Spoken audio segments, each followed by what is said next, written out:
This is the Transformers Combiner Wars Legends Scale Powerglide. I've never been much of a Legends Scale collector, to be honest with you. I've also always stuck with the Voyager Deluxe and the occasional Leader class, just because these Legends, they're kind of small. The transformation's pretty simplified. Usually they can't really translate the good robot designs down to the smaller scale. I'm happy to say, for the most part, Powerglide is an exception to that rule. He's not perfect. He's pretty good. I'll be honest with you, the biggest reason I got him was because he has that weapon transformation and can combine with Superion that way. That's the way these stupid Combiner Wars toys have drawn me in, is by making each one of them kind of work off of the other. So you feel like your Gestalt isn't complete unless you have this $10 Legend scale figure that you probably wouldn't have bought otherwise, but because of that small little element, just another encouragement to pick this guy up. Honestly, I was going to wait until the Viper version of this tooling came out just because I'm a big G.I. Joe fan. And I love that Rattler homage. But I saw this at my local Toys R Us for $9.99, and I couldn't help it. I just had to pick it up. And I'm pretty glad I did. I mean, he's definitely a step down from a Deluxe. From a quality perspective, he's not quite as impressive as I've found the first wave of Combiner Wars Deluxe figures and Voyager figures to be. But he's still got his own little quirks and little pleasures too. So he's not a bad little toy if you look at the smaller size and the smaller price point. But as you can see here he is in A10 mode.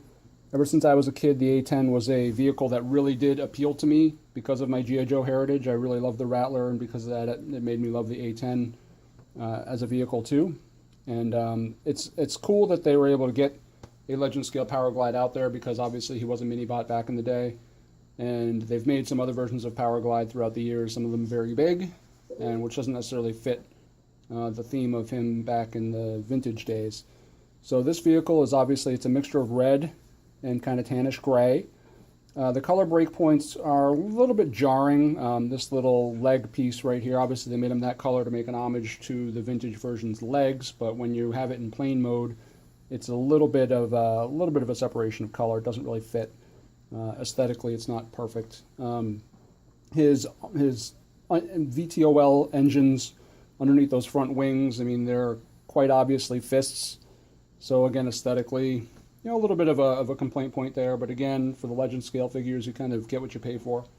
No major complaints, but that's just, it is what it is. So here he is in A10 mode.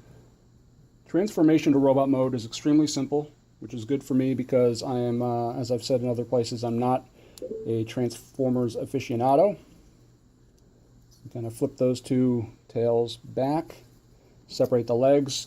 The legs separate very easily. In fact, it's kind of tough to get them to stay in vehicle mode. It does have a couple of little tabs and slots there, but it just kind of rests there. The legs don't really lock in that well. They kind of tuck under, but they separate very easily, which is good for transforming, but if you're keeping them in plain mode, it's kind of a pain in the butt. You've got the wings, and I am going to fight with these things, I can tell you already. When I spun them around to do my little fancy animation, I overcomplicated things a little bit and kind of skipped a tab, but skip those back around. There's little tabs, and oh, look at that. It's all right. Ball joints, clip right back on, no problem. You can see that little slot there, a little slot there, the tabs untuck. The nice things about what they're doing with Transformers these days, they're making so many things ball joints that it helps with transformation, and it makes posability after he's transformed a whole lot better, which is good. And I'm always, you can flip that landing gear down, and I can tell you right now I'm going to struggle with this head. You flip the head around, tuck the cockpit down, lock it in,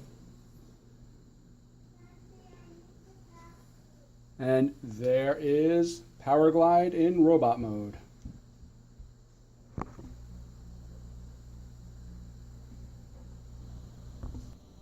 And here is Powerglide in robot mode.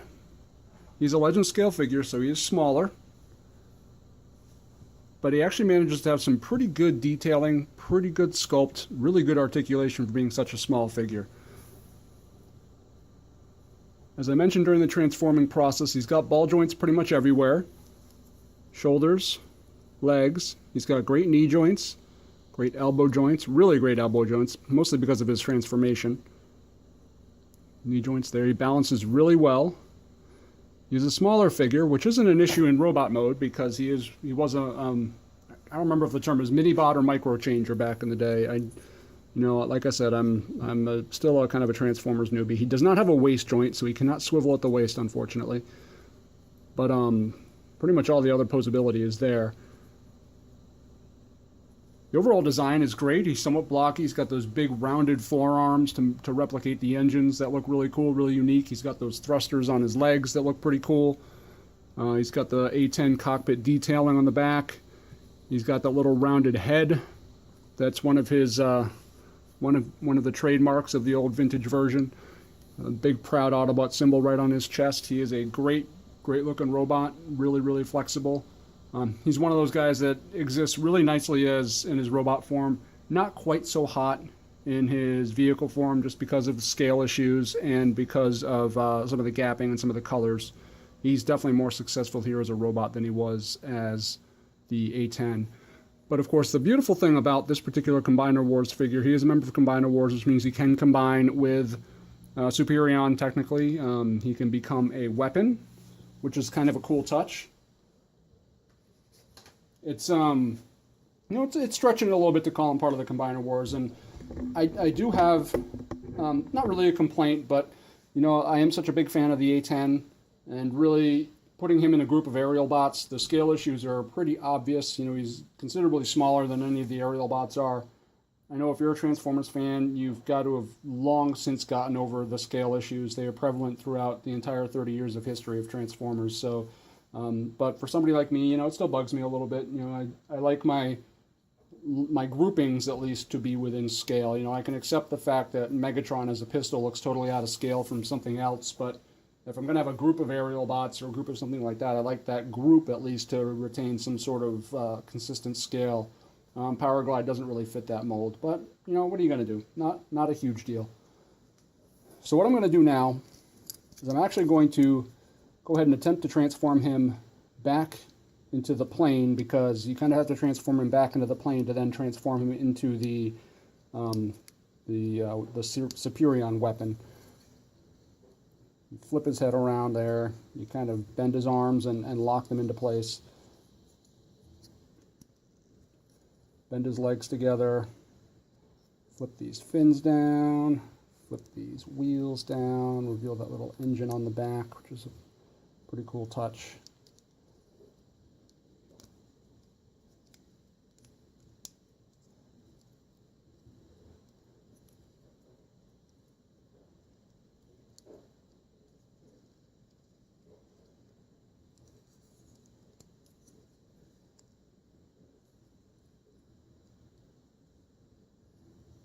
This also is kind of showing me that maybe I had him a little, I don't know if I had him a little bit misformed the first time I did this. I don't know. I'm seeing this red flap that kind of helps block some of that, tan gray. So it's quite possible for the entire first portion of this review I may have had him totally mistransformed, and I would not surprise myself if that was the case. That's the kind of Transformers fan I am. Pretty stupid, but if I did, I apologize for that. But hopefully that's kind of an adjusted look at the A10 form with a little bit more of that tan gray blocked off. Doesn't look quite so obvious.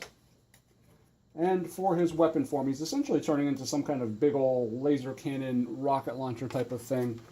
And you can probably hear paper rustling because I am totally cheating and looking at the directions because I haven't done this much yet. We can flip these down. His little thrusters back here actually have a little slide and can slide back. You see those little grooves there. So the thrusters slide back.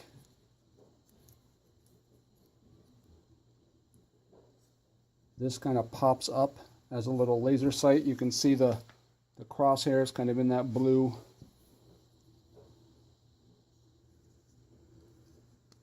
And you pull, oh, okay, no, I didn't, yeah, see, I didn't have it mistransformed the first time. I just forgot to pull that cockpit up. So once again, I'm stupid, but anyway, you get the point.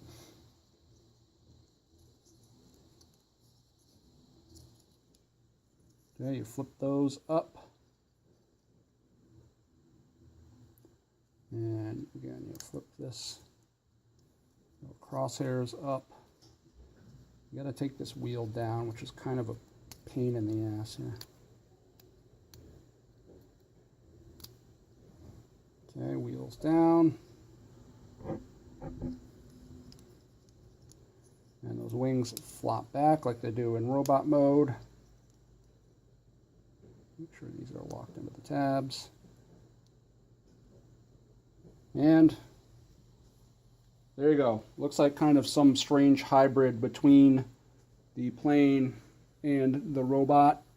Doesn't really make a whole lot of sense. But once you introduce old Superion here, you can kind of get a better feel for how this is going to work.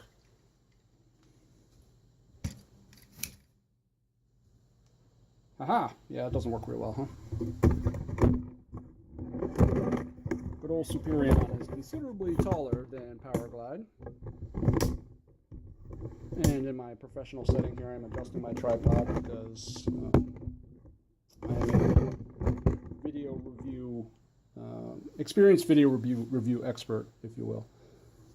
Now you can see the Superion here. It's got this little hole right there on his fist. You can see that from where we are here. There's a little hole there. And you'll see there's a little landing gear here. You clip that little landing gear into the hole. And now, Superion's got a nice little old rocket launcher thing.